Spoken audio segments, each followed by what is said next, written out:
que hacen referencia a este tipo de moléculas.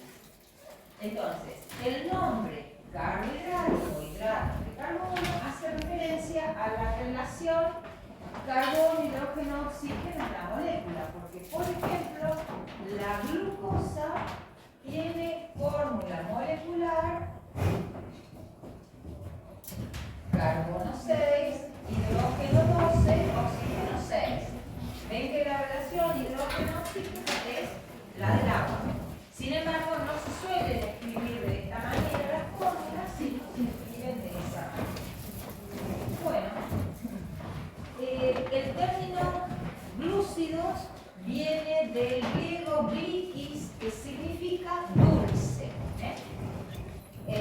Lo mismo que sacáridos, viene de sacharu, que significa azúcar. Y son, bueno, sustancias o moléculas que en su forma molecular están constituidas por carbono, hidrógeno y oxígeno. Vamos a ver químicamente qué son los carbohidratos.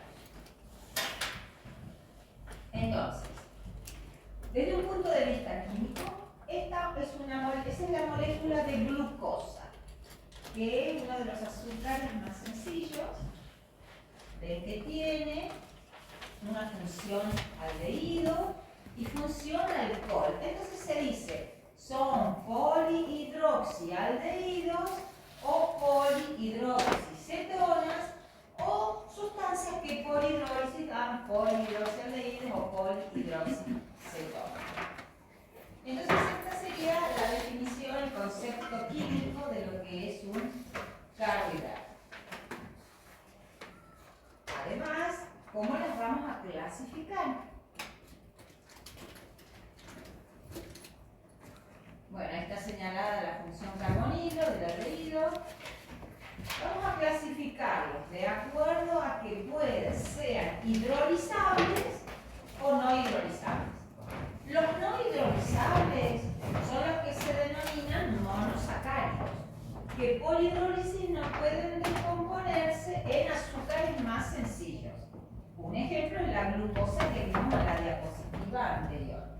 Es decir que dentro de los no hidrolizables tenemos los azúcares que no se descomponen en moléculas más pequeñas, o sea que serían los polihidroxialdehídos o los polihidroxicetonas.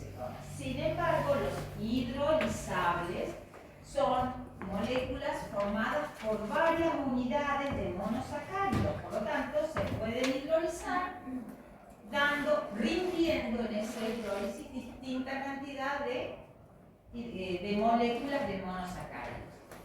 En general se usa el término oligosacáridos para hablar de unas pocas moléculas de monosacáridos constituyendo el compuesto, o polisacáridos cuando dan un número por hidrólisis, un número elevado de monosacáridos. A su vez los oligosacáridos pueden ser disacáridos, trisacáridos. Nosotros en general no vamos a ir más allá de ver disacáridos. Bueno, ¿qué más? Dentro de los monosacáridos dijimos que son azúcares no hidrolizables, son polihidroxialdehídos o polihidroxicetonas. Entonces, en nuestros dichos vamos a hablar de aldosas cuando el monosacárido tiene la función aldehído. Y vamos a hablar de cetosas cuando el monosacárido tiene la función cetona.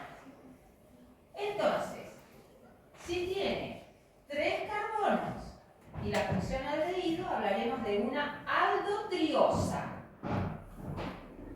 para 4 carbonos y una función aldehído, hablaremos de una aldotetrosa. La que vimos recién era la glucosa, si es una aldosa, ¿cierto? Ahí está. ¿Y cuántos carbonos tiene? 6. Es una hexosa o una aldohexosa. ¿Sí? ¿Está bien? Entonces vamos a combinar en el nombre con esa generalidad el hecho de ser aldehído o cetona y el número de átomos de carbono que que forman la molécula. Entonces es una aldohexosa, la glucosa. Bueno, ¿qué vimos recién en la glucosa? Que tenía un montón de carbonos quinales. Por lo tanto, tenemos que hablar de la configuración del azúcar. Vamos a hablar de azúcares D y azúcares L de acuerdo a que estén relacionados con el D-gliceraldehído o con el L-gliceraldehído. Estas son nuestras referencias. Entonces, los azúcares relacionados con esta molécula, ¿sí?, pertenecen a la familia D. ¿Y qué es lo que me hace decir que un D? Este es el azúcar más sencillo, ¿sí? Fíjense que es una aldotriosa, un centro chiral, que al tener el oxidilo hacia la derecha es el D-gliceraldehído. Que sea dextrógiro, ahí aparece el signo más, es algo experimental. Probablemente cuando se eligió como referencia se le dio la letra D porque es dextrógiro el D-gliceraldehído, pero vamos a ver que eso no es así, ¿sí? Es decir, que la molécula sea dextrógira o levógira es algo absolutamente experimental. Tenemos que ir al laboratorio, poner la molécula en un polarímetro y ver si desvía la luz polarizada a la derecha o a la izquierda. Sin embargo, la configuración relativa sí la podemos establecer comparando nuestro azúcar con el D y el L-gliceraldehído. Los azúcares naturales son todos D azúcares, es decir, que son derivados del D-gliceraldehído. Entonces, ahí hay como un párrafo clave. La configuración de L solamente indica que el compuesto tiene la misma configuración que el D o el L-gliceraldehído. El D con el oxidilo hacia la derecha y el L hacia la izquierda. Pero nada dice acerca de ser dextrógiro o levógiro. Hay azúcares D que son dextrógiras y otras que son levógiras. Entonces,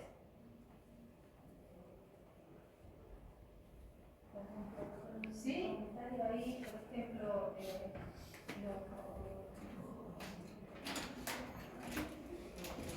los sacáridos naturales son de la familia D, en el caso de carbohidratos, mientras que en aminoácidos eran de familia L.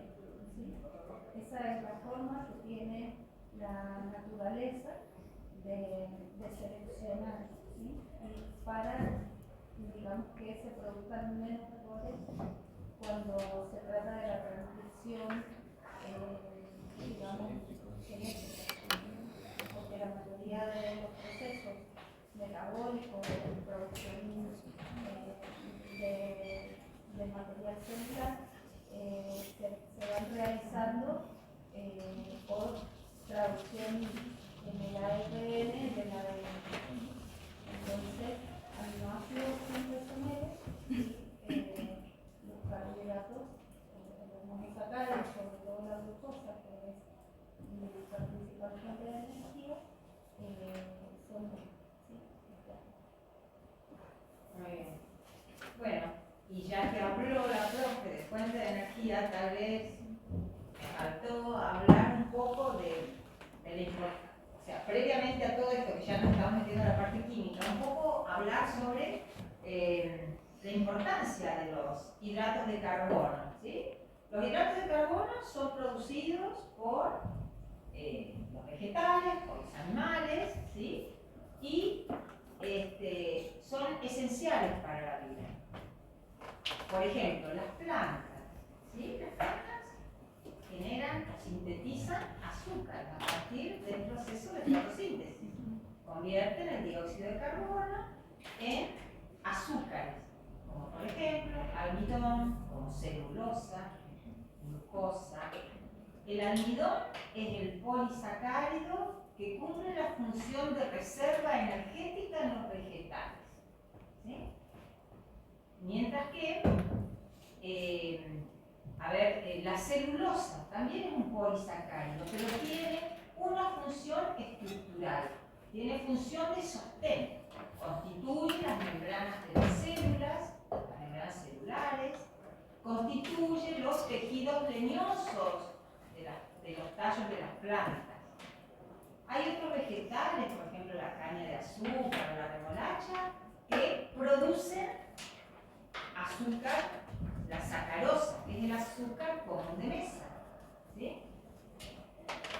Hay otros azúcares como la ribosa y la desoxirribosa que forman parte de los ácidos nucleicos responsables de la transmisión genética. Otros azúcares forman parte de las cubiertas de, ¿vieron los escarabajos? Toda esa capitalura que tienen por arriba. Eso tiene un polisacárido que es la quitina. Hay otros polisacáridos que forman parte, u otros azúcares que forman parte de vitaminas, de coenzimas. Es decir, los azúcares, como ya dijimos, forman parte de las membranas plasmáticas, de las membranas celulares. Por lo tanto, son sustancias esenciales para la vida. ¿Sí? En los humanos, ¿cuál es el polisacárido que sirve de reserva energética, que cumple la misma función que el almidón en los vegetales? El glucógeno. ¿Dónde se almacena el glucógeno? Está en el hígado. ¿Sí? Entonces, bueno, después cuando hablemos de almidón vamos a hacer referencia al glucógeno, que es lo que le da a los deportistas ese segundo aire, ¿sí? Cuando ya después de haber sido exigidos físicamente, creen no dar más y que sacan energía justamente del glucógeno, que es la forma de almacenar energía en los animales, es decir, en humanos y en animales. ¿Sí? Bueno, pero estábamos justamente viendo, bueno, la glucosa en la sangre, ¿está bien? Ahí, está bien. Bueno, y hablando de glucosa, acá tenemos la molécula, fíjense, de D-glucosa. Y fíjense que ahí tienen recuadrado en verde esa asociación con el D-glicerdehídro. Porque la glucosa es una aldehexosa. ¿Cuántos centros girales tiene? ¿Cuántos cuentan ustedes? El primero, el 1, no es giral. Pero si lo es el 2, el 3, el 4 y el 5. 4 centros girales. Entonces, la glucosa es aquella carbohidrato de glucosa que tenga en el centro quiral de mayor orden la misma configuración que el de gliceraldehído. Es decir, que miro acá. Y las configuraciones de los otros centros quirales deben ser así y no en cualquier otra forma. Para ser glucosa tienen que ser así. ¿Verdad? Porque ahora vamos a ver la familia de los D-azúcares y vamos a ver que hay un montón de bisómeros. Acá estaría. Miren acá. Allá tenemos el progenitor. Este es el árbol genealógico de los D-azúcares. El D-glicerdehído. Siempre miramos lo que dice ser D, es el oxidrilo del carbono 2, el único centro quiral que tiene el gliceraldehído. Entonces, para generar esta familia vamos a agregar un carbono entre el carbono que le asigna, le atribuye la configuración D y el carbono carbonilo, que sería el rojito, que tiene el oxidrilo rojo. Entonces, la parte de abajo es D, ¿sí? Toda esa parte, carbono, oxidrilo celeste y CH2OH, eso es D. Entonces agrego un carbono entre el carbonilo y ese carbono que tiene el oxidrilo azul puede tener el oxidrilo hacia la derecha o hacia la izquierda. Si lo tiene hacia la derecha, hablamos de la D-eritrosa. Y si lo tiene hacia la izquierda, la D-treosa. Son aldotetrosas. D-aldotetrosas. Y vamos así haciendo lo mismo. Agregamos otro centro quiral. Tomamos la D-eritrosa y agregamos. Fíjense que esta parte es igual que la D-eritrosa. Agregamos este carbono 2 con el oxidrilo a la derecha o a la izquierda. Y tenemos estas dos de aldopentosas. La D-ribosa, esta es la que forma, esta es la ribosa, la que forma parte del el ácido ribonucleico, y la D-arabinosa. Y lo mismo hacemos con la D-treosa. Agregamos un centro chiral entre el carbono carbonílico y el carbono, que ahora va a ser el 3, oxidrilo a la derecha y a la izquierda. D-silosa, D-lisosa. Esta parte celeste es la que me dice que son D. Y generamos las aldohexosas, agregando para cada una de estas moléculas un centro chiral con el oxidrilo a la derecha o a la izquierda. ¿Sí? Entonces, fíjense cómo tenemos 8 aldohexosas. ¿Cuántos centros chirales tienen las aldohexosas? 4. ¿Se acuerdan el número de estereoisómeros? ¿Cómo lo calculábamos? 2 a la n, donde n era el número de centros chirales. 2 a la 4 es 16. Acá hay 8. ¿Dónde están los otros 8? Son los enantiómeros de cada una de ellas. Entonces así tendremos L-talosa, que es el enantiómero de este. No es suficiente con poner este oxidrilo a la izquierda. Hay que cambiar, hay que ser la imagen especular no superponible. L-galactosa, los enantiómeros de cada una de ellas. De todas esas de aldohexosas, una es la glucosa. La miramos, es esta.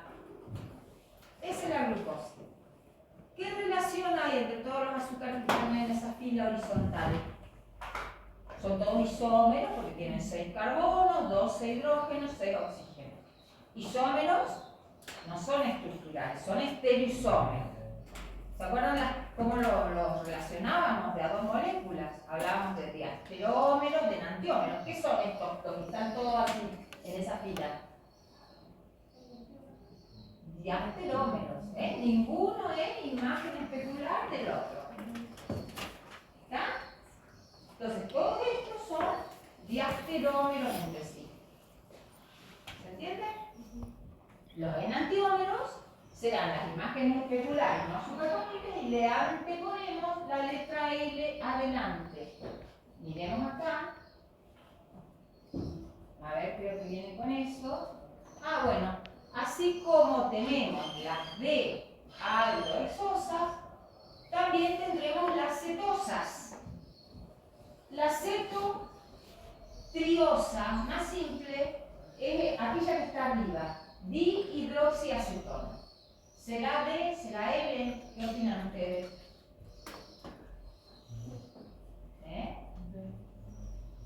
¿Qué miramos? O sea, cuando hablamos de D o L, hablamos de centros quirales. Ahí no hay. No tiene actividad óptica la cetotriosa, la dihidroxiacetona. Por lo tanto, las D-cetosas aparecerán a partir de 4 carbonos. Acá, la D-eritrulosa, agregamos, ¿no? O sea, el oxidrilo celeste es el que está hacia la derecha. Entonces, esa es la D-eritrulosa. Y agregamos ahora un nuevo carbono entre el glucoseto y el oxidrilo que le asigna el nombre D. Entonces tendremos la D-ribulosa y la D-sibulosa. Y lo mismo hacemos, y acá tenemos las cetohexosas. D-cetohexosas, son 4. De las cuales, ¿cuál nos interesa? ¿Dónde deberían aprenderse las estructuras? Principalmente, la D-fructosa deberían saber y la D-glucosa. Y con eso nos vamos a ir arreglando cuando les referenciemos algún azúcar que no sea alguno de estos, diremos, bueno, es igual que la glucosa, pero difiere en la configuración de carbono 3, ponele. Así nos vamos a manejar, porque saberse todas estas moléculas, encima habrán visto que no se usa el nombre IUPAC, que se usan nombres comunes. Entonces es complicado. Entonces, les pedimos que sepan la D-glucosa, la D-fructosa y con eso nos arreglamos. ¿Sí? Bueno, Ahí tenemos la glucosa. ¿Sí?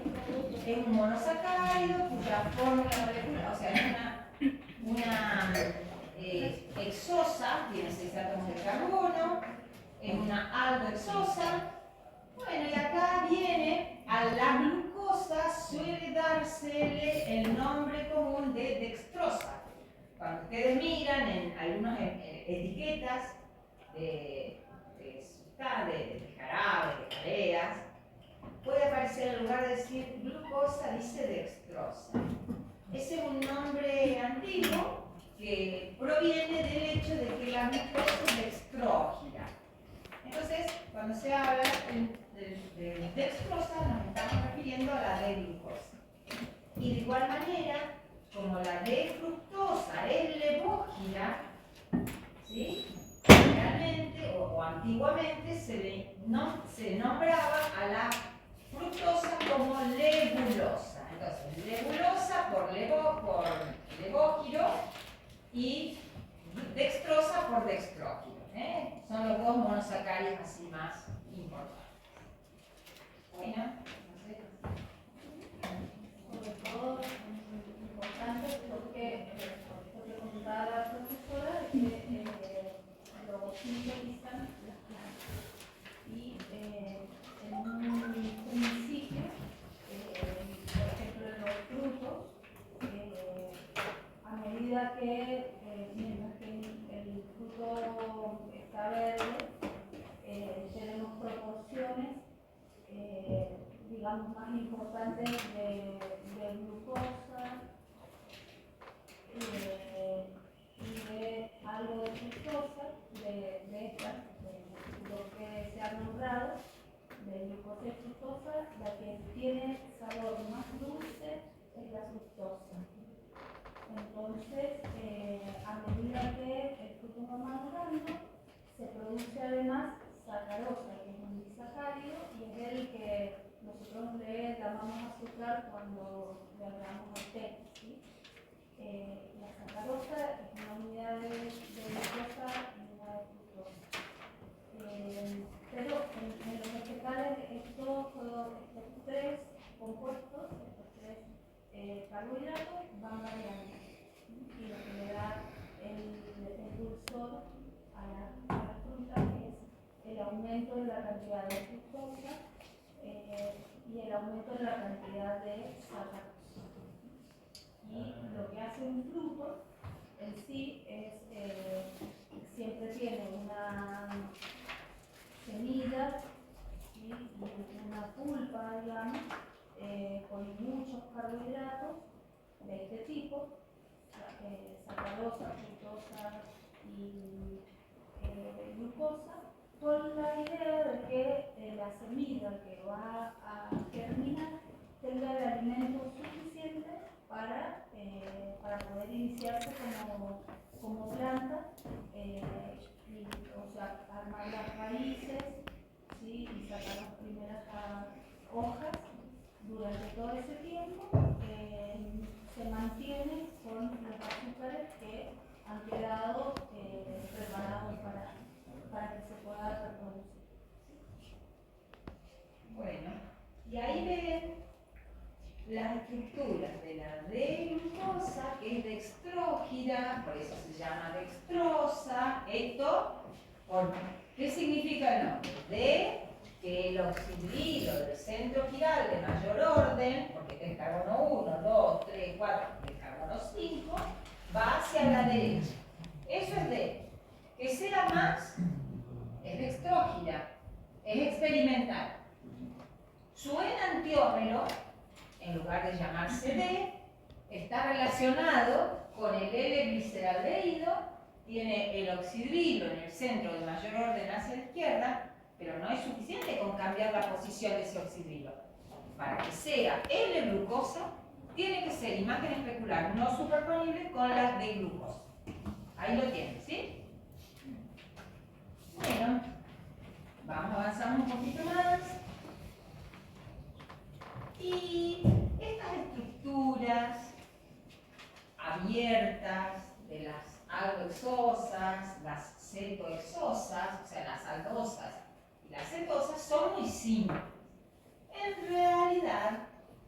sabe que cuando los azúcares se encuentran en solución acuosa, no presentan esta forma que hemos presentado, sino que tienen una estructura hemiacetálica cíclica. ¿Se acuerdan que era un hemiacetal? Un carbono como unido a dos oxígenos y un oxígeno viene unido a una cadena carbonada y el otro un hidrógeno. Bueno, muy bien. Entonces, un hemiacetal es el producto de la adición de una molécula de alcohol a un aldehído o cetona. Por lo tanto, como dice ella, en un carbono tenemos dos funciones diferentes: la función alcohol y la función éter. Eso es un hemiacetal. ¿Está? El acetal se forma cuando no hay más oxidrilo, sino que hay otro OR. O sea, cuando otra molécula de alcohol acciona sobre un hemiacetal, lo transforma en acetal, sustituyendo el oxidrilo por otro grupo éter, otro grupo alcohólico. Hay moléculas que tienen la doble función, como estos compuestos, como estos azúcares.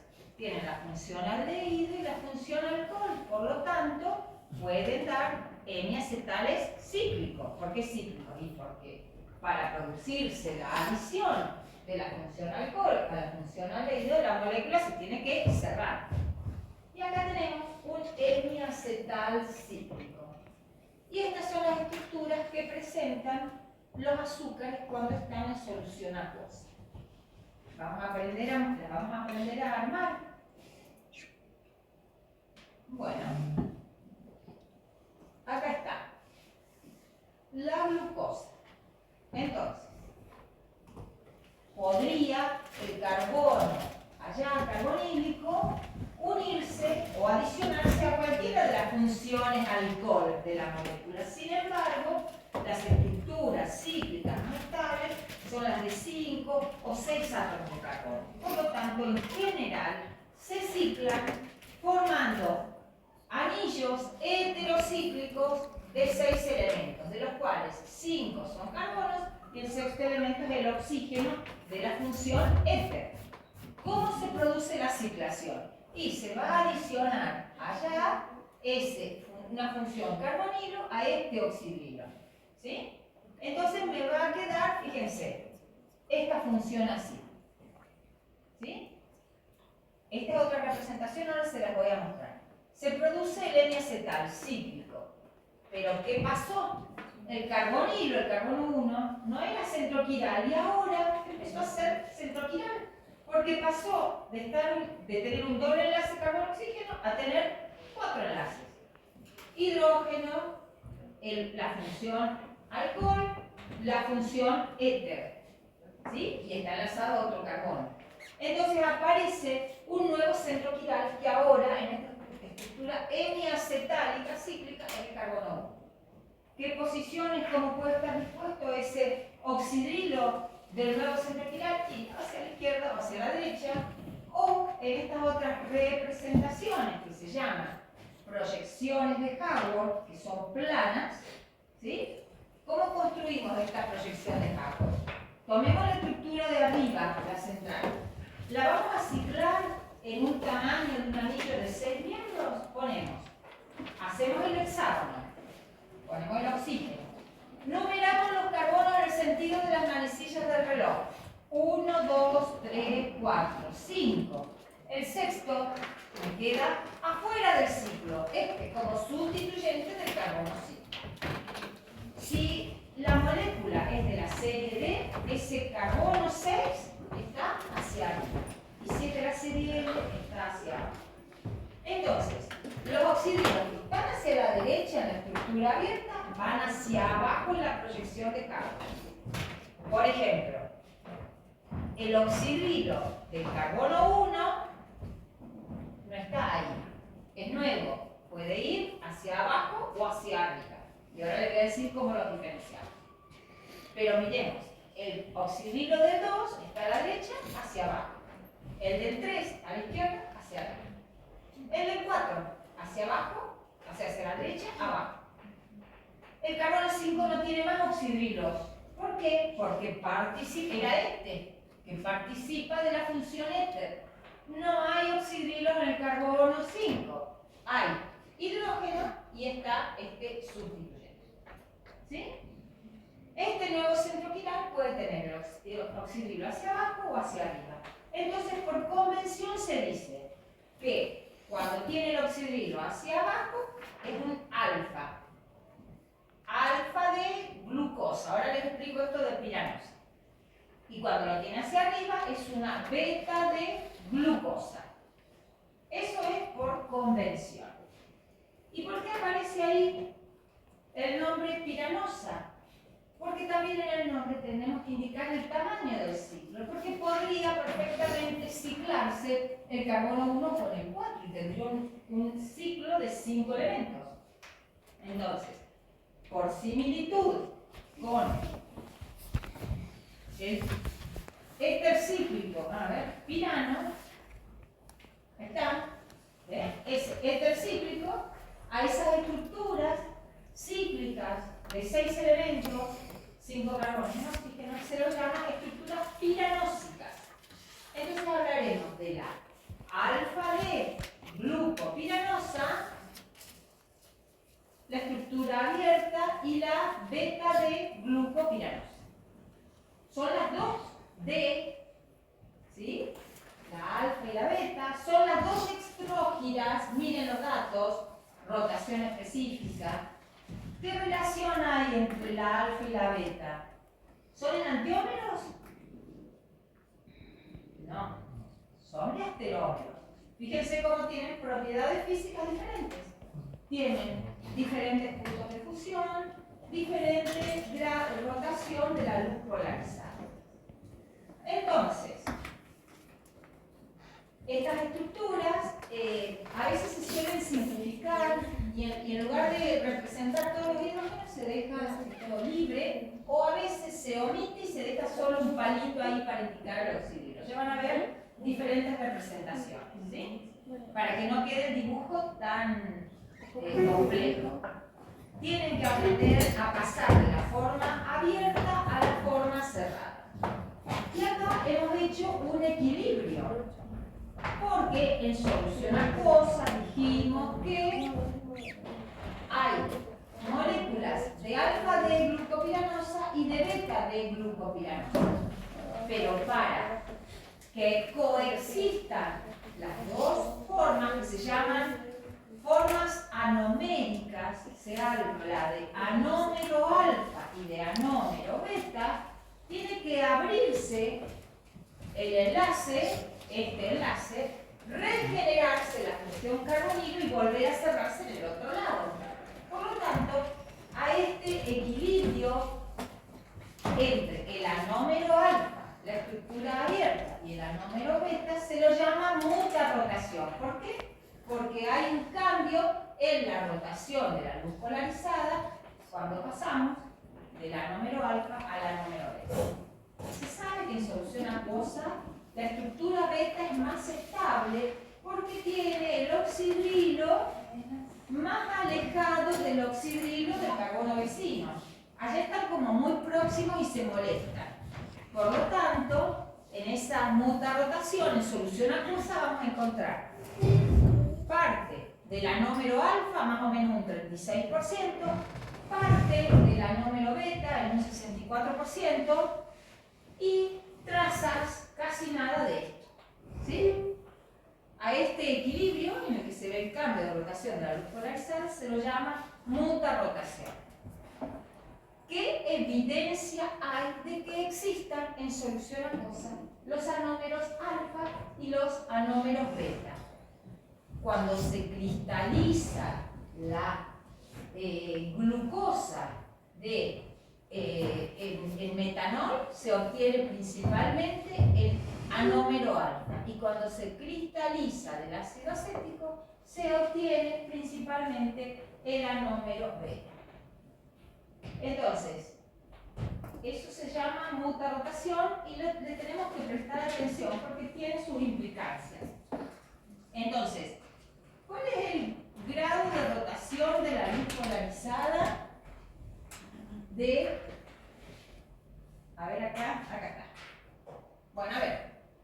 Dijimos, antes de ver eso, las estructuras esas planas, las proyecciones de Haworth, no son en realidad las que nosotros hemos visto que existen. Ustedes han visto cómo el ciclo hexágono, las estructuras cíclicas, producen plegamientos de los enlaces y aparecen los conformes. Entonces, de las estructuras conformacionales, la más estable era la de silla, ¿se acuerdan? Bueno, en la naturaleza, los azúcares, las estructuras piranósicas se encuentran principalmente en forma de silla. O sea, acá lo vemos, anómeros alfa, la estructura abierta, esa sería la muta rotación, ¿ven? Están con el anómero alfa, la forma abierta o acíclica y el anómero beta. Y si ustedes, entonces, ustedes vieron que dijimos que el anómero alfa, ¿sí?, tiene este punto de fusión y ese ángulo de rotación. Si nosotros colocamos en agua el anómero alfa puro, vamos a ver que progresivamente la rotación específica va a ir disminuyendo desde más 112,2 grados hasta un valor de equilibrio de más 52. Si nosotros partimos exclusivamente del anómero beta en forma pura, la rotación específica de la solución azucarada va a ir pasando de más 18,7 hasta ese mismo valor de equilibrio de más 52. ¿Por qué? Porque en el equilibrio vamos a tener un 36% de este anómero y un 64% de este, de manera que la mezcla en equilibrio tendrá una rotación promedio que se sacará haciendo 36 o 0,36 por 112,2 más 0,64 por 18,5. Ese valor de rotación de la mezcla me da esos más 52,6 grados de la mezcla de la mezcla de los anómeros alfa y beta en solución acuosa. Entonces vemos que el ángulo de rotación es la glucosa es dextrógica, ¿sí?, con un ángulo de rotación de más 52,6 grados. ¿Está bien? Y entonces, a ver, vemos un poquito más. Ahí tenemos la fructosa. ¿Cómo sería la ciclación de la fructosa? Esta es la fructosa. Vamos a ciclarla en forma furanósica. ¿Por qué en forma furanósica? Porque se parece allá al éter cíclico furano, ¿ven? Tiene 4 carbonos y en quinto elemento oxígeno 5, un heterociclo de 5 elementos. Entonces, ¿cómo representamos al anómero alfa y al anómero beta de la fructosa? Con lo que aprendimos a hacer recién. Hacemos el pentágono, ponemos el oxidrilo hacia arriba, numeramos en el sentido de las manecillas del reloj. Pero ¿cuál es el carbono que está a la derecha del oxígeno? No es el carbono 1, porque quien participa de la ciclación es el carbono que tiene la función cetona, el 2. De manera que este queda como sustituyente de este carbono, ¿sí? Este es el carbono 1 en el anómero beta y este es el carbono 1 en el anómero alfa. Entonces, el nuevo centro chiral es el carbono 2, el que tiene la función cetona, que al producirse el N-acetal puede que tenga el oxígeno hacia abajo y será el anómero alfa, o hacia arriba y será el beta. El carbono 3 va hacia arriba, porque está a la izquierda. El carbono 4 va hacia abajo, a la derecha. Este ya no tiene oxidrilo, porque este oxidrilo participó del ciclo. ¿Se ve? Y el carbono 6 también está como sustituyente, está fuera del ciclo. ¿Se ve? ¿Y eso por qué siempre va para arriba o cuando iba para abajo? Sí. Si es la D fructosa, este va para arriba. No se preocupen, nosotros siempre lo vamos a hacer para arriba porque vamos a trabajar con D azúcares. Es raro que trabajemos con L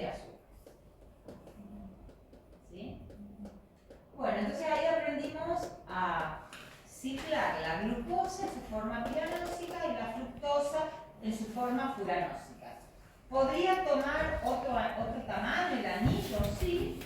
Si este carbono, el 2, se adicionara con este oxidrilo, el 6, tendríamos una estructura piranosa. ¿Sí? Y la glucosa también podría ciclarse en un anillo menor, en una estructura uranosa. Nosotros en general nos movemos dentro de lo que es más común. ¿Sí? Bueno, entonces, bueno, ahí tenemos las conformaciones, ¿sí? Bueno, las conformaciones piranósicas de la glucosa. Miren, si quisiéramos hacer una descripción, a ver, ¿qué funciones hay? A ver, el carbono 1, ¿sí? El carbono se llama anomérico, porque es el que antes era aldehído. Y además, el carbono hemiacetálico, porque es alcohol y éter. ¿Lo ven? Alcohol por acá, éter por allá arriba. Ese es el carbono hemiacetálico. ¿Está? Que también se llama carbono anomérico porque es el que al ciclarse adicionó la función alcohólica. Después, los carbonos 2, 3 y, a ver,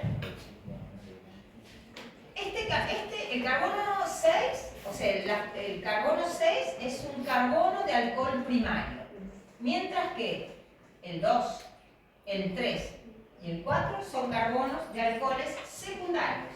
¿Lo ven? ¿Sí?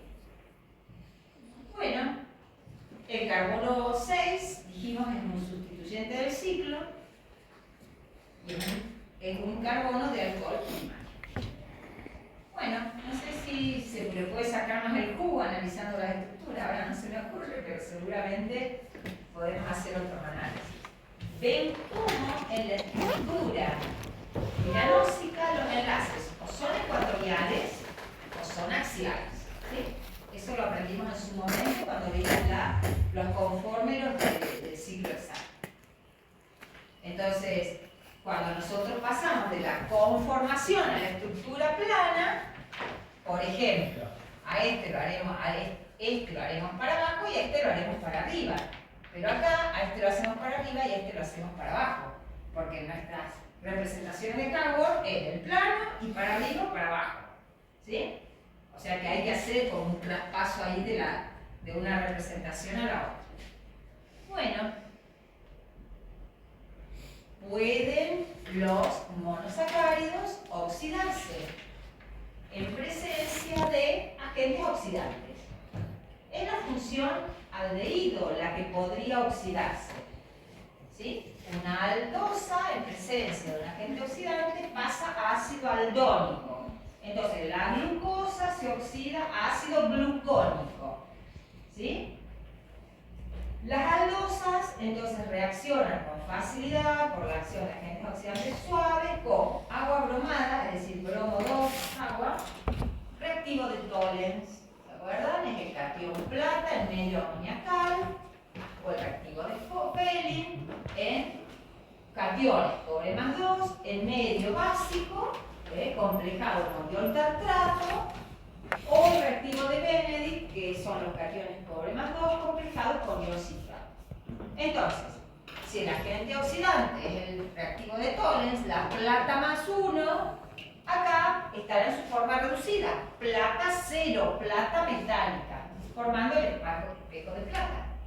Ustedes en el laboratorio no trabajaron con reactivo de Tollens, pero sí reactivo de Feld. Entonces, ¿cuál es este agente oxidante? El cobre más 2. Y cuando está en su forma reducida, ¿se acuerdan cómo estaba? El de Feld. Tenía un color pardo, rojizo, un precipitado, como óxido cuproso. Pasó de cobre más 2, turquesa, a óxido cuproso, que es rojo, rojizo, pardo rojizo. Eso van a hacer en el laboratorio. ¿Sí? Entonces, ahí tenemos como la D glucosa con agua bromada, reactivo de Tollens o reactivo de Fehling, se oxida a ácido D-glucónico, que sería un ácido de aldol. Ahí tenemos en el laboratorio, ¿sí? Miren cómo el cobre más 2, que es el agente oxidante, se reduce a cobre más 1. ¿Qué van a ver? El cobre más 2 del reactivo de Fehling va a dar, cuando el ensayo es positivo, nos va a dar un precipitado así. Pregunta: ¿será posible identificar o diferenciar una aldosa de una cetosa por el ensayo de Fehling? ¿Será que la cetosa, como la fructosa, dan negativo el ensayo de Fehling y las aldosas, como la glucosa, dan positivo? Y acá recurrimos a lo que hablábamos de la tautomería cetoenólica. ¿Sí? Existe un equilibrio entre la función cetona y la función aldehído mediante este intermedio enodiol. Por lo tanto, este ensayo no me permite diferenciar aldosas de cetosas. Todos los monosacáridos, sean aldosas o cetosas, dan el reactivo de Tollens, dan la reacción de Fehling y la de Tollens positiva.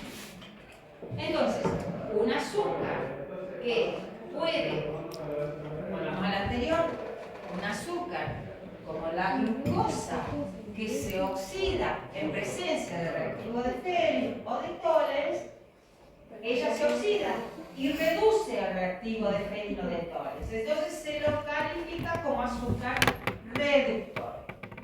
Los azúcares, entonces, que logran reducir el reactivo de Fehling o de Tollens se llaman azúcares reductores. ¿Y cómo hacemos? Tenemos esa estructura. La estructura abierta es fácil ver la función que se va a oxidar. ¿Cómo hacemos acá con esas estructuras para saber si es azúcar reductor o no? Si en realidad este, que es el que era carbonilo, no está más. Entonces, para poder decir que un azúcar es reductor, tienes que experimentar, tienes que poder experimentar mutarotación. Es decir, porque cuando hay mutarotación se puede abrir dando la función aldehído, que es la que se oxida. Entonces, un azúcar que puede mutarotar es un azúcar reductor. ¿Y cómo identifico un azúcar que puede mutarotar y que es reductor? Porque para poder abrirse el anillo tiene que tener este oxidrilo acá disponible. ¿Sí? Es decir, que cuando se trata de un hemiacetal, puede abrirse dando la estructura de aldehído y puede cerrarse y puede entonces reducir el reactivo de Fehling o de Tollens. Entonces, un azúcar que puede mutarotar es un azúcar reductor. Y vamos a ver cuándo deja de ser azúcar reductor. Bueno, ahí tenemos la tautomería cetoenólica de la glucosa. Ven cómo la glucosa, ¿sí?, está en equilibrio con la D-fructosa. ¿Ven que la parte de abajo es exactamente la misma? A través de ese intermedio enodiol. Por eso no es posible identificar o diferenciar fructosa de glucosa mediante estas pruebas de oxidaciones moderadas. ¿Sí? Bueno, entonces ustedes ya vamos a hablar del práctico de laboratorio. Entonces, las estructuras que hemos visto recién eran hemiacetálicas. Sin embargo, cuando un hemiacetal reacciona con otra molécula de alcohol, obtenemos un acetal. ¿Y qué pasó? El OH que tenía en el carbono carbonílico de la estructura cíclica no está más. Es decir, que aquella es un hemiacetal, es azúcar reductor y mutarrota. Este, por no tener ese oxidrilo libre, no puede mutarrotar y dar la función abierta. Entonces, Este es un azúcar no reductor, no mutarrota, a diferencia de aquel de allá. ¿Sí? ¿Y cómo se nombra? Y bueno, en el nombre aparece esa condición, porque a este lo podemos nombrar alfa-D-glucopiranosa. Y a este, ¿cómo le digo? Seguirá siendo alfa. Alfa-D-glucopiranósido de metilo o, como dice acá, metil-alfa-D-glucósido. En realidad, alfa-D-glucopiranósido de metilo es mejor. ¿Sí? Entonces, un acetal, esto, no sufre rotación, mutarrotación, por lo que es estable en solución acuosa y es no reductor. Y un N-acetal experimenta mutarrotación y es un azúcar reductor.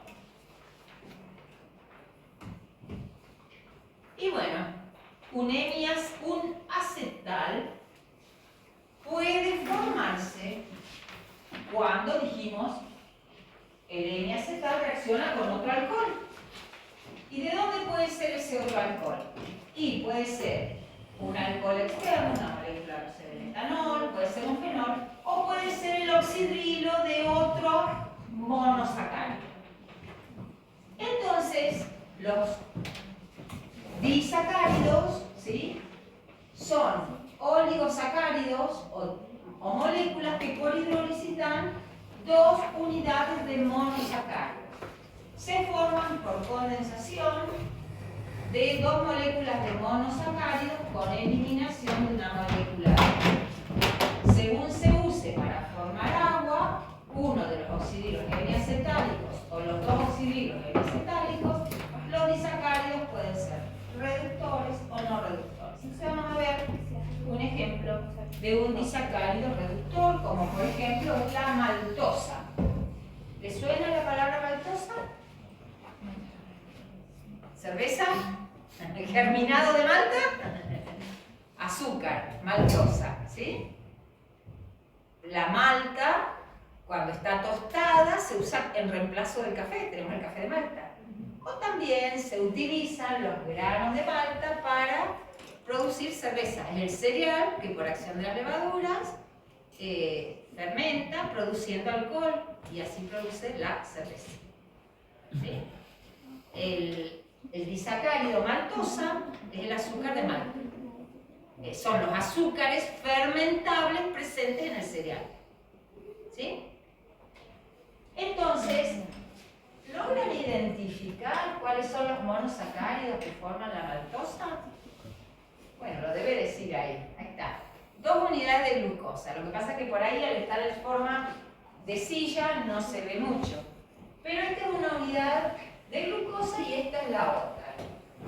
¿Cómo se unen? Ahí dice, para que esta unidad deje de ser N-acetal, pone el oxidrilo, ¿ven?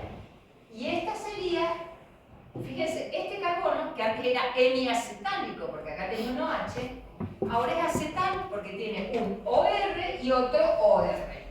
¿Sí? Dejó de ser N-acetal el anillo de la izquierda para ser acetal.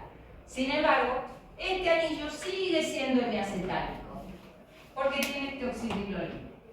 ¿Cómo se unen las 2 unidades de glucosa para formar la maltosa?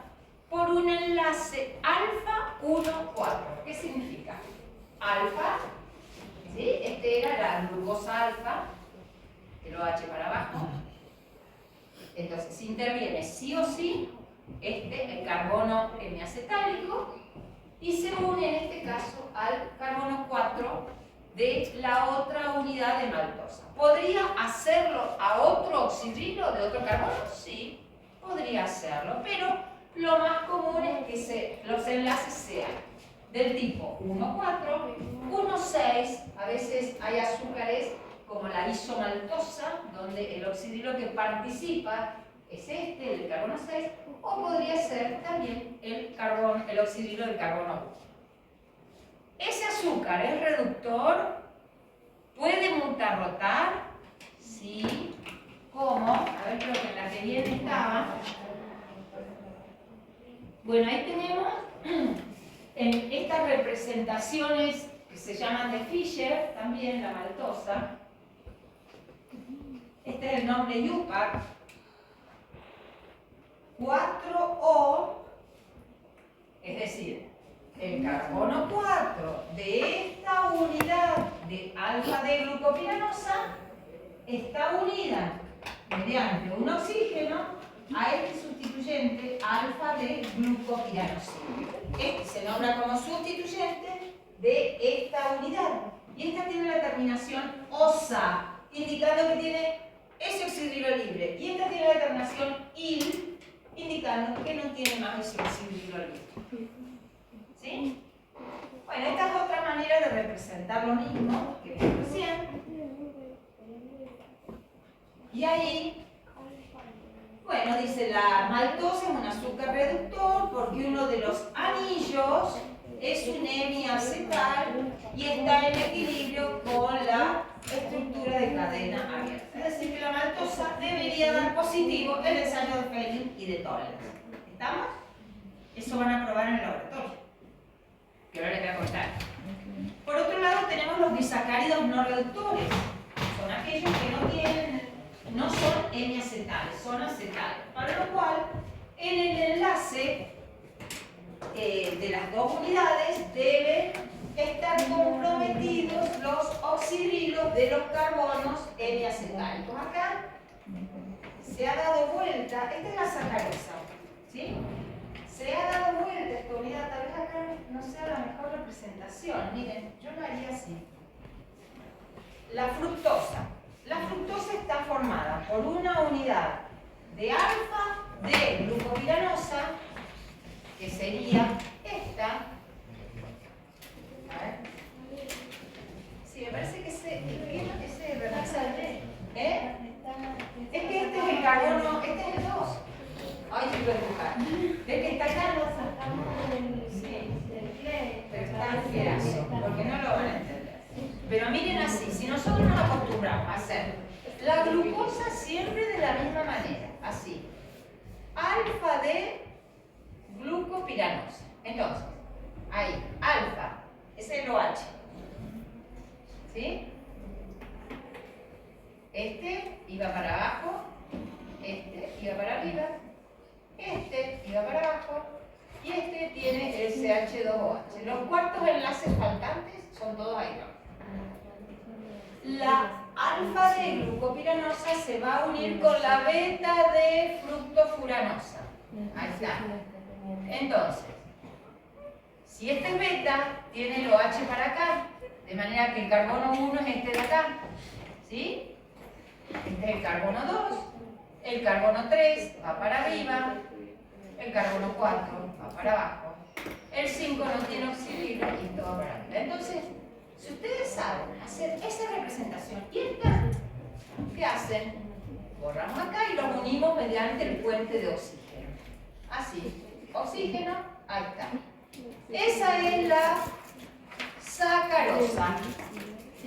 La sacarosa es un disacárido no reductor. ¿Por qué? Y porque no tiene ninguno de los dos carbonos anoméricos, ni este, el oxidrilo libre. No puede mutarrotar, no reduce el reactivo de Fehling o de Tollens. Es un azúcar no reductor. ¿Lo ven?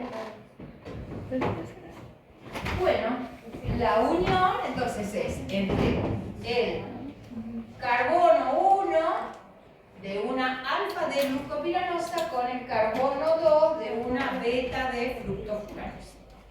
Esa es la sacarosa. Esa no me gustó. Y la pensé cambiarla. No sé, me olvidé. Entonces,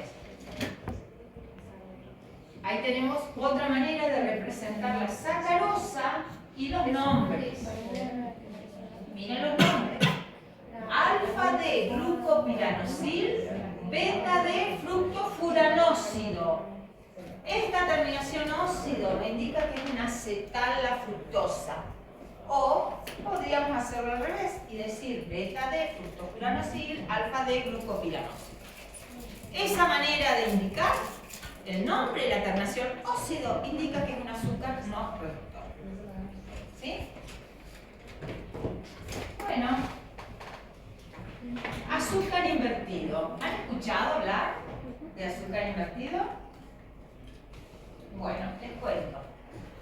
Cuando la sacarosa se hidroliza, ¿de qué manera podemos hidrolizar un azúcar? Es decir, romper los enlaces. Lo podemos hacer por métodos químicos, por ejemplo, con un ácido, con jugo de limón, ¿sí? O lo podemos hacer por medios enzimáticos. Las enzimas son moléculas biológicas que son específicas de un enlace en particular. En este caso, se usa la enzima invertasa. Y ahora les explico, o para hidrolizar los enlaces de la maltosa se usa la enzima maltasa. La terminación asa hace referencia a que se trata de una enzima. Invertasas, invertasas en este caso. Entonces, ¿pero por qué se llama inversión de la sacarosa a la reacción de hidrólisis? Porque se produce una inversión en la rotación. La sacarosa es un azúcar dextrógiro, tiene un ángulo de rotación de más 66,5 grados. Cuando se hidroliza, me va a dar por cada mol de moléculas de sacarosa que se hidrolizan, obtendré un mol de moléculas de glucosa y un mol de moléculas de fructosa. ¿Cuál era la rotación de la glucosa? La vimos, más 52,7. Y la de la fructosa es menos 92,4. De manera que la sacarosa, que era dextrorotatoria, cuando se hidrolizó, se obtuvo una mezcla que es levorotatoria, porque este valor, ¿dónde sale? Más 52,7 menos 92,4 dividido 2. Por eso, a esta mezcla de D-glucosa y de D-fructosa se la llama azúcar invertido. ¿Sí? Y a la reacción de hidrólisis, inversión de la sacarosa. ¿Se entiende? ¿A dónde pueden encontrar ustedes las enzimas invertasas? ¿Saben? En las abejas. La miel es una solución, es una forma de azúcar invertido. Está formado por la miel. Tiene parte de sacarosa, parte de fructosa y parte de glucosa. Y quienes producen esa hidrólisis enzimática son las enzimas invertasas que se encuentran en las abejas. Entonces, la miel es una forma de azúcar invertido.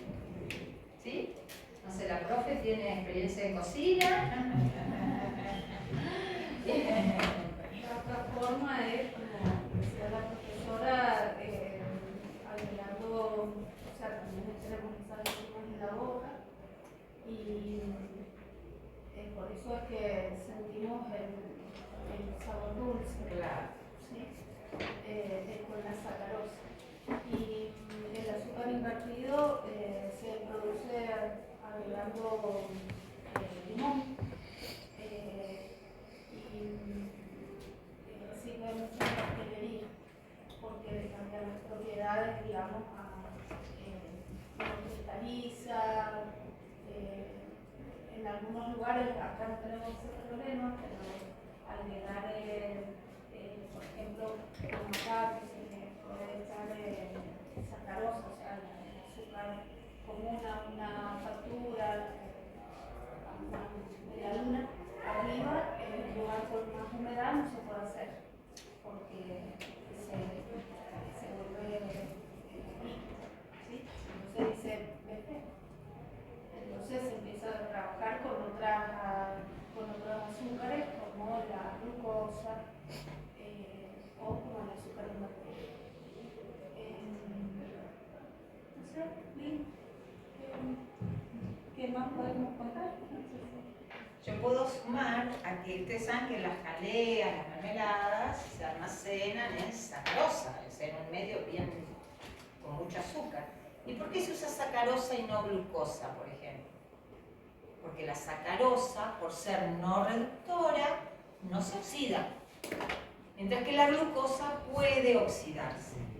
Entonces, por eso podría afectar las propiedades del alimento que estamos conservando. ¿Sí? Bueno. Eso sería buenísimo, o sea, hablando de conservas, formas de conservar alimentos. Si bien ahora a esta altura ya con los freezer, que dejaron de funcionar sin electricidad, pero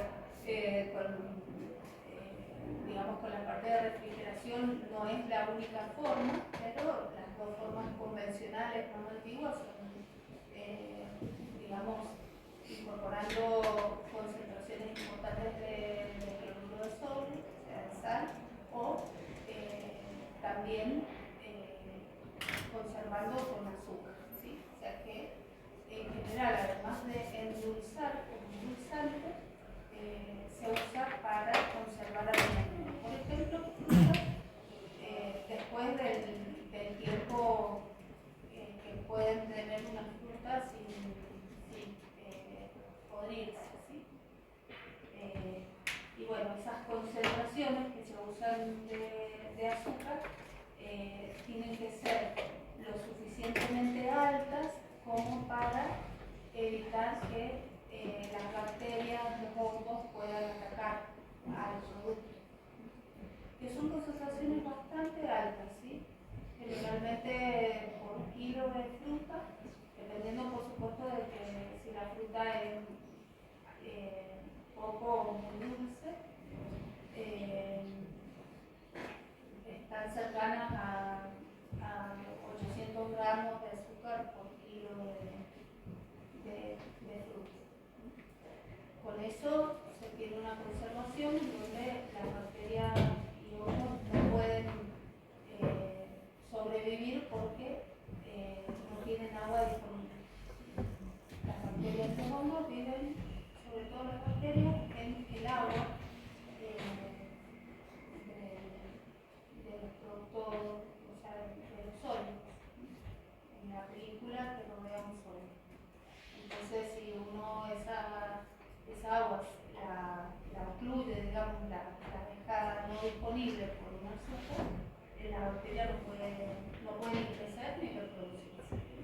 Y por eso se puede conservar incluso por más de 1 o 2 años un buen dulce, o sea, un dulce que se le ha agregado la cantidad de azúcar adecuada dura mucho tiempo. Otra cosa es que después lo podamos, o sea, es poco la cantidad que necesitamos consumir. ¿Por qué?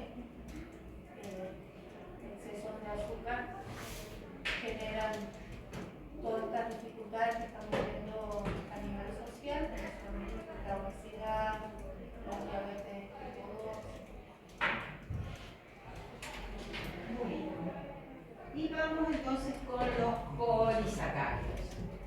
Son macromoléculas biológicas, son producidas por los vegetales, ¿sí? Tienen más de 10 unidades de monosacáridos. Al enlace entre el carbono anomérico de una unidad y de otra se le llama enlace glicosídico. Si esta es una glucosa, se puede hablar de enlace glucosídico o enlace fructosídico cuando es la fructosa. Pero bueno, en forma general, a ese enlace del carbono anomérico mediante el oxígeno con otra unidad de monosacáridos se le llama enlace glicosídico. Hablaremos de homopolisacáridos cuando están constituidos por el mismo tipo de monosacáridos, caso del almidón, de la celulosa, mientras que heteropolisacáridos es cuando las unidades de azúcares son diferentes, como por ejemplo en las gomas. El agar también es un heteropolisacárido. El agar no han hecho biotecnología o microbiología, ¿no? Bueno, vamos con el polisacárido almidón. ¿Dónde está presente el almidón? En el arroz. En el arroz. ¿Dónde más? Las papas, la polenta, ¿sí? Es decir, que es un ¿Tiene almidón? O sea que es el principal componente de muchos de los alimentos que consumimos. Ahí está, papas, maíz, granos de cereal. por hidrólisis bueno, el almidón está constituido por dos partes. Una parte soluble en agua y una parte insoluble en agua. La parte que es insoluble en agua es la amilosa. Es esta parte, esa cadena lineal de moléculas de glucosa. Cuando hidrolizamos el almidón, lo hidrolizamos de forma parcial, porque cuando lo hidrolizamos de manera total terminamos en glucosa. Pero cuando lo hacemos de manera parcial, obtenemos el disacárido maltosa, que vimos recién. ¿Sí? Dos unidades de glucosa unidas por enlace glicosídico o glicosídico alfa 1, 4. Maltosa, ¿sí? La que vimos recién, el azúcar de Malta. Esa parte lineal es la amilosa y constituye el 20% del almidón. Ahí está.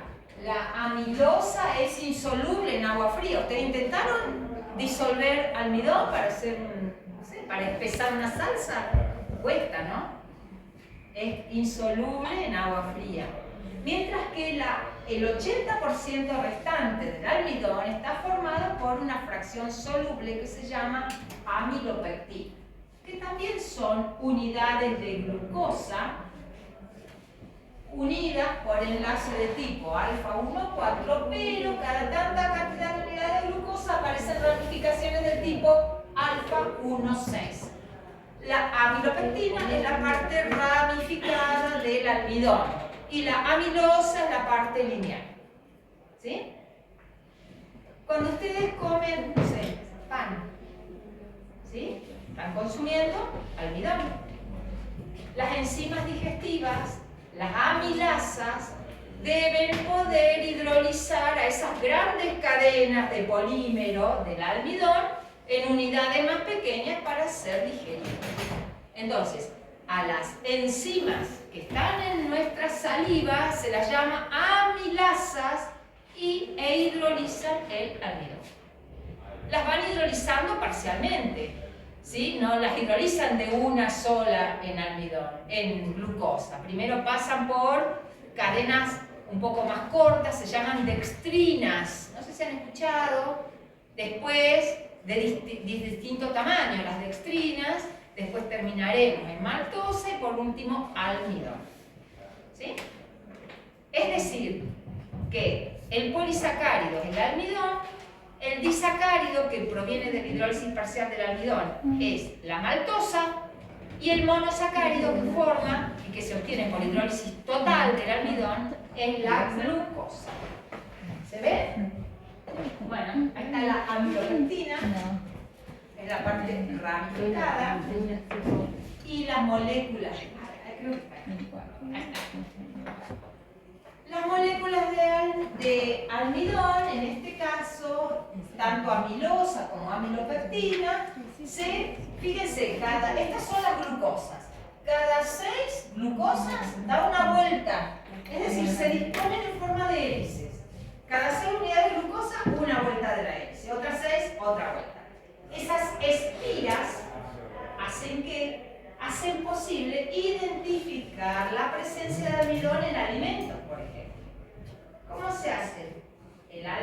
Se hace con una solución de yodo que se llama Lugol, que podemos usar en su reemplazo el Pervinox.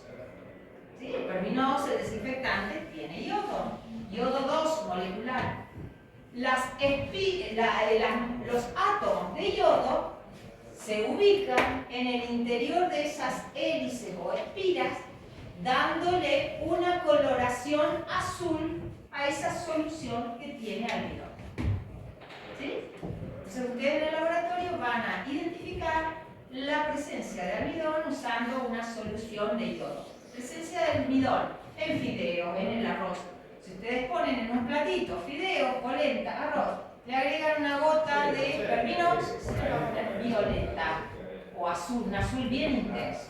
A veces, si se exceden, está como negro.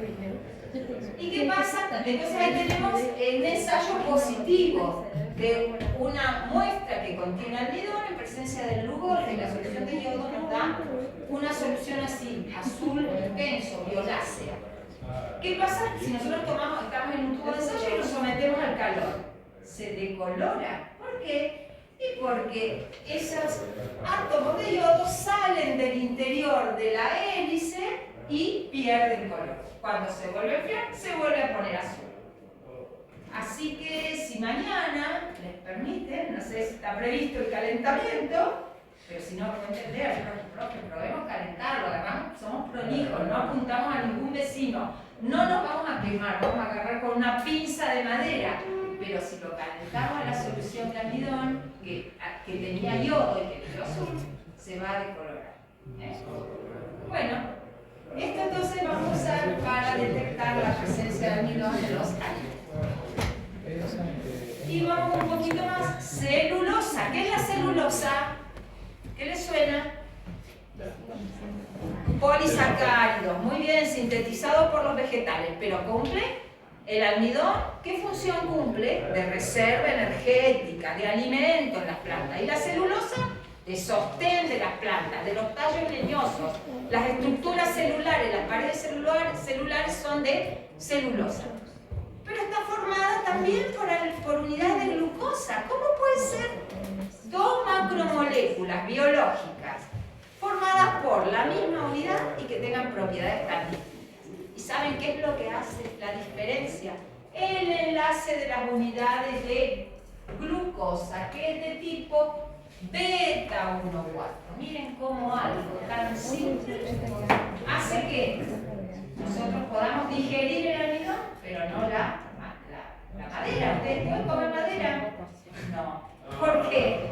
Porque no tenemos las enzimas que hacen la isomerización de ese enlace beta a alfa y convertirlo en unidades asimilables. Si lo pueden hacer, ¿quiénes comen madera? Las termitas. ¿Sí? Porque ellos tienen, con los rumiantes, las vacas, con el bolo alimenticio, pueden digerir hierbas más de celulosa, pero nosotros los humanos no podemos digerir celulosa. Y eso es un tema enzimático. Tienen las enzimas, digieren la celulosa, no las tienen, no las pueden digerir, como nosotros. ¿Sí? Y bueno, ¿cómo se llama al disacárido formado por dos unidades de glucosa que se obtiene por hidrólisis parcial de la celulosa? Celobiosa. Acá está. Y algo importante. Miren cómo están las moléculas de glucosa. Están una para un lado y la otra rotada a 180 grados. Y la otra así. ¿Y eso qué les permite? Que la celulosa forme hilos. ¿Sí? El rayón es celulosa, el algodón. Esa forma de disponerse las moléculas de un lado y de otro las permite que se enrosquen formando fibras muy resistentes a la atracción. Son resistentes las fibras de celulosa. ¿Ven cómo algo tan simple? Nosotros siempre decimos, estructura y función van de la mano. Una misma unidad con una estructura da un compuesto totalmente diferente al que esa misma unidad puede producir, con una estructura diferente. ¿Sí? ¿Ven la importancia, bueno, de la orgánica y de todo este desglose así tan finito que vamos haciendo? Bueno, celobiosa, el disacárido proveniente de la hidrólisis parcial de la celulosa. Y para terminar, edulcorantes artificiales, sintéticos, digamos, obtenidos por síntesis en el laboratorio. El primero fue la sacarina. Mamita, de azúcar no tiene nada, ni se parece. Más se parece un tolueno. Y justamente, los endulzantes artificiales nada tienen que ver con los azúcares. La única molécula es la sucralosa. Esta es la más parecida, ¿ven? Fíjense cómo se parece a una unidad de sacarosa en la que se han sustituido algunos oxidrilos, 3 más precisamente, por cloros. Pero eso es lo que consumimos cuando consumimos endulzantes. hay para preocuparse. Sí.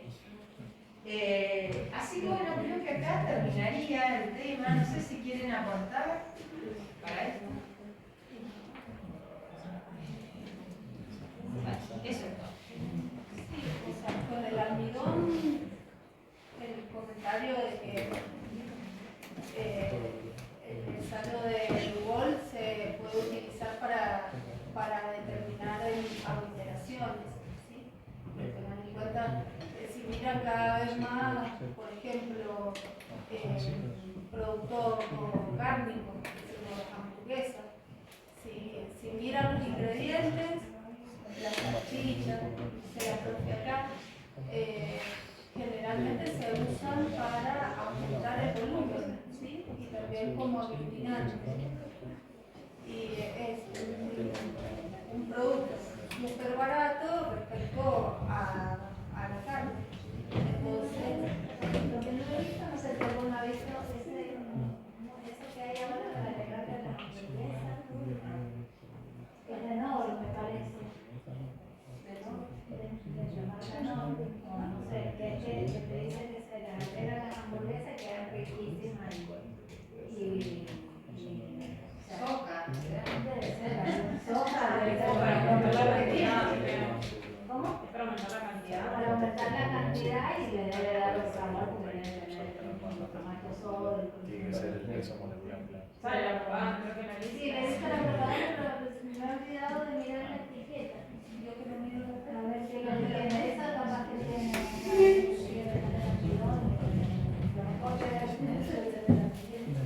pero soja, porque también, por ejemplo,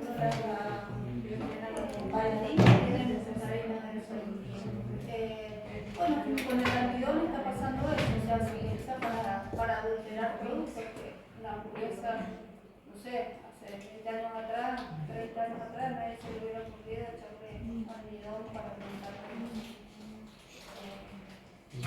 digamos, aumentar o hacer más grande la hamburguesa. Sí, se le pone pan, pero almidón. Y rinde más. Rinde más. Mire lo que le están enseñando a los alumnos. Le digo que no debe ser muy bueno, no lo he probado. He visto que lo que tiene.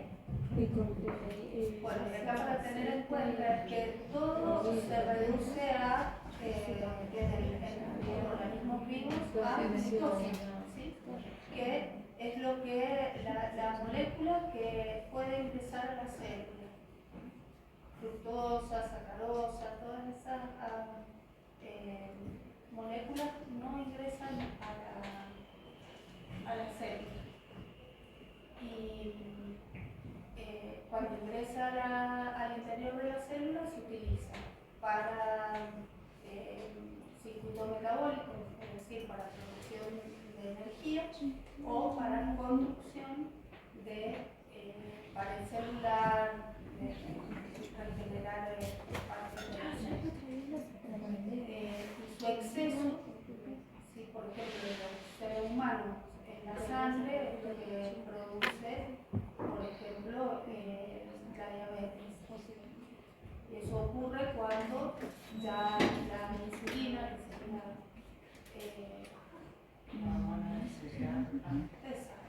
una hormona, una proteína, la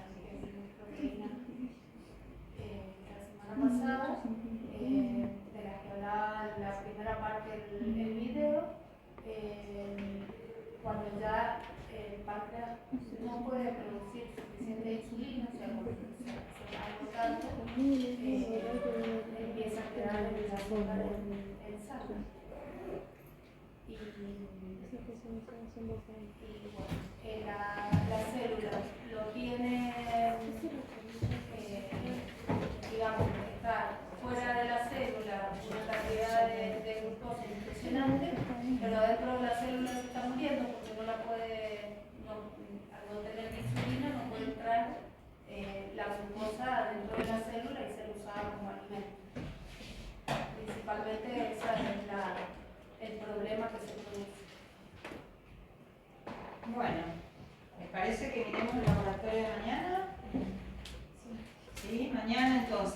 hacemos el parcial de 9 a 11 y a las 11 vamos al laboratorio. En 2 grupos, ¿sí? Bueno. A ver.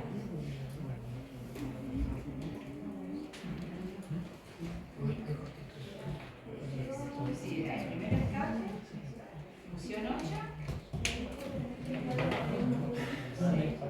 Función 8 de duplicar.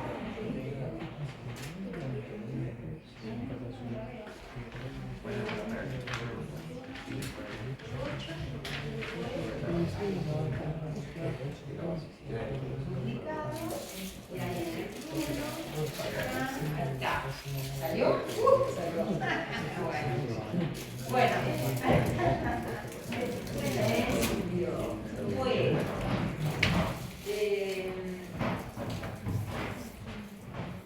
vamos entonces. Mañana en el laboratorio vamos a hacer identificar la presencia de almidón en distintos alimentos a través de su interacción con el yodo y vamos a identificar azúcares reductores mediante la reacción con el reactivo de Fenner. Bueno, viene todo un marco teórico. ¿Qué deberíamos saber? Los polisacáridos. ¿Serán dulces? ¿Qué opinan ustedes? ¿Poseen sabor dulce? No. ¿Han probado la maicena? No tienen sabor dulce, es decir, los polisacáridos no poseen sabor dulce y son polímeros constituidos por muchas unidades de moléculas de monosacáridos. Presentan un peso molecular elevado, ¿sí? Ahí dice, no tienen sabor dulce, es una de lo que los diferencia de los monosacáridos. Por lo general son insolubles en agua. Ustedes vieron el almidón que forma suspensiones, no son soluciones transparentes, ¿sí? Como la de una sal en agua. Son suspensiones coloidales, eso es lo que habla ahí. ¿Cuál es la función de los polisacáridos? Son reservas de energía y constituyen, o sea que los polisacáridos o tienen función de almacenamiento de energía o función estructural. Ejemplo de almacenamiento de energía, el almidón. Ejemplo de función estructural, la celulosa. ¿Sí? Y ahí pone ejemplo, la madera de los troncos, formada principalmente por celulosa, un polisacárido de glucosa, y el pan, alimento rico en energía, se compone de almidón, también un polisacárido de la glucosa. Bueno, ¿qué polisacáridos hay en los seres vivos? El almidón y la celulosa, sintetizados por vegetales. El glucógeno es de procedencia animal, lo sintetizamos nosotros. El glucógeno cumple la misma función que el almidón, pero en los animales. Sirve de función de reserva energética, como les decía, se almacena en el hígado y constituye ese segundo aliento cuando los deportistas están exhaustos, ¿sí? ¿De dónde sacan esa última fuerza? Del glucógeno. El glucógeno tiene la misma estructura que el almidón, pero es más ramificado y tiene mayor peso molecular, ¿sí? Pero bueno, no es solamente ahí para interaccionar. Bueno, ¿sí? Con esto que dice, para el segundo aliento, también significa que el glucógeno es una fuente de energía disponible en forma rápida. ¿Sí? O sea, que se degrada, la célula lo puede degradar rápidamente y es una fuente de energía que dura, digamos, o sea, que se degrada en 24 horas. ¿Sí? Para tener energía reservada por más tiempo, las que producen esa reserva de energía son las proteínas. ¿Sí? Reserva de proteínas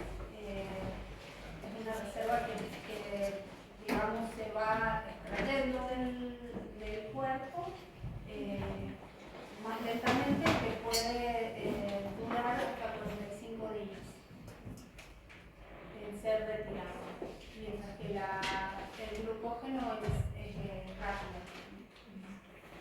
Es fácil. Bueno, ahí en el práctico van a ver las dos partes del almidón: amilosa, que es el polímero no ramificado, unidades de glucosa unidas por el enlace alfa 1,4, y la amilopectina, un polímero del tipo alfa 1,4 y alfa 1,6 de la glucosa, el polímero ramificado. Bueno, veamos acá entonces las propiedades. A ver, bueno, acá esto es bla bla, ¿sí? O sea, que ustedes para el prepráctico apunten a que los polisacáridos son polímeros de monosacáridos, ¿sí? Que no tienen sabor dulce. Apúntenle a conocer algún polisacárido como la celulosa, que forma parte de la madera y que es un polisacárido de glucosa. Y vamos a ver también acá en la práctica de laboratorio, ¿sí?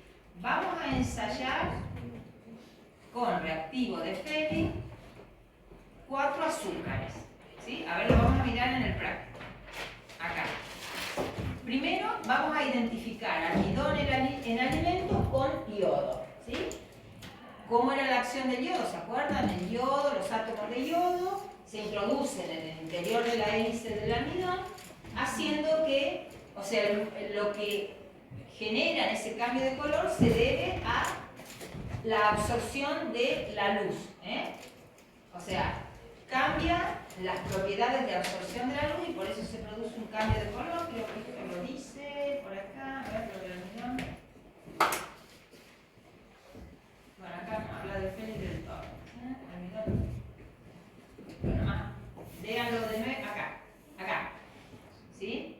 Dice, la reacción que veremos en la práctica cuando detectamos la presencia de almidón en los alimentos no es una verdadera reacción química, porque se supone que el yodo se introduce en el interior de la hélice de almidón, haciendo que cambien las propiedades de absorción de la luz, de forma que se obtiene dicha coloración azul. Cuando calentamos la disolución de almidón coloreado, las hélices se desarman, los átomos de yodo las abandonan y el almidón recupera su color inicial transparente amarillento, ¿sí? El almidón se puede identificar fácilmente en los alimentos gracias a la amilosa en presencia de yodo, que forma ese color azul estable a bajas temperaturas. Entonces eso es lo que vamos a hacer acá. Vamos a tomar distintos alimentos que contienen almidón: fideos, polenta, almidón, azúcar, sacarosa. No contiene almidón, ¿no? No. O sea, estamos hablando de el polisacárido que está presente en los fideos, en la polenta, en el almidón, y en la pimienta hay almidón, pero porque es un compuesto vegetal. En la pimienta lo que cuando se hace para ver si está adulterado la pimienta, porque la pimienta no tendría que tener naranja molida, cuando va adulterada con la pimienta, o sea, cuando va muy positivo es porque está adulterada. La pimienta en sí no tendría por qué Bueno, entonces van a poner en un plato, preferentemente blanco, van a colocar el azúcar como testigo. ¿Por qué como testigo? Porque no da la coloración azul frente al almidón, porque no tiene almidón.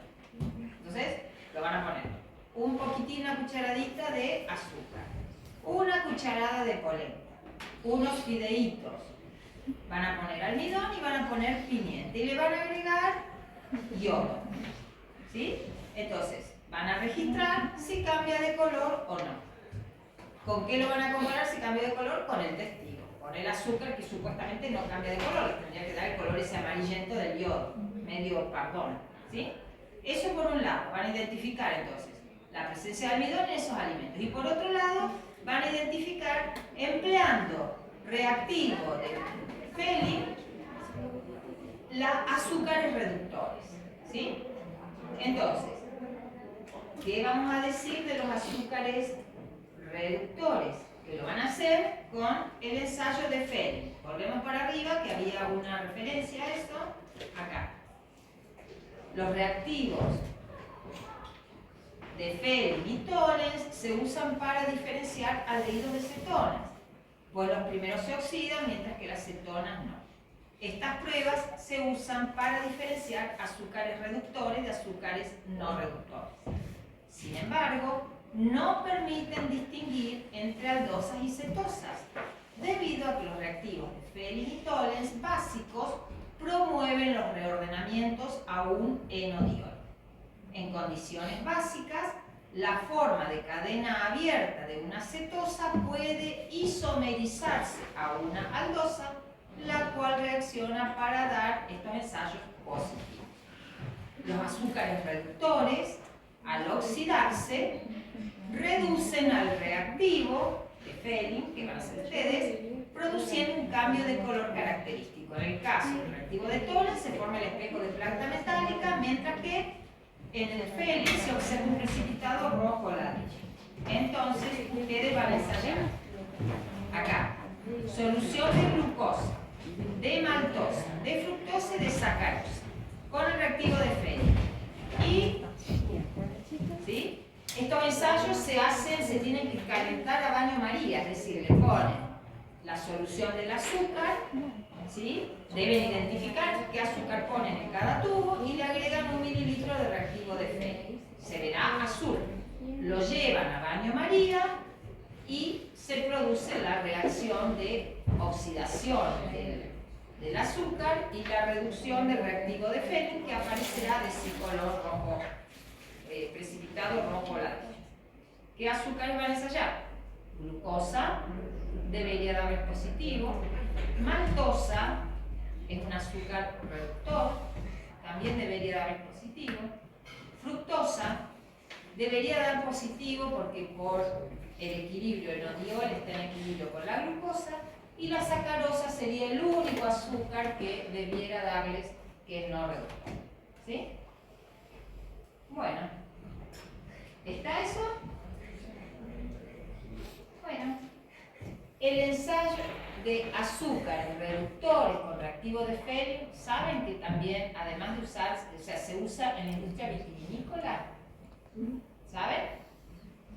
Bueno, se usa en la industria vitivinícola para determinar la cantidad de azúcares presentes en el vino.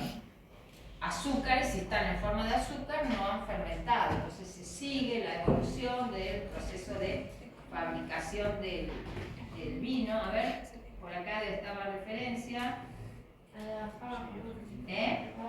¿Abajo? Acá, ¿ven? El ensayo de Fehling es útil en la industria vitivinícola para determinar cantidades de azúcares reductoras en mostos y vinos, que nos permite estimar la cantidad de alcohol potencial. ¿Se ve? Porque el azúcar se fermenta y se convierte en alcohol. Entonces es una práctica muy usada en los laboratorios de las bodegas. Bueno, con esto tendrían que salir airosos del prepráctico de laboratorio. Lo mismo mañana lo leen un ratito antes de entrar. Y está. Bueno,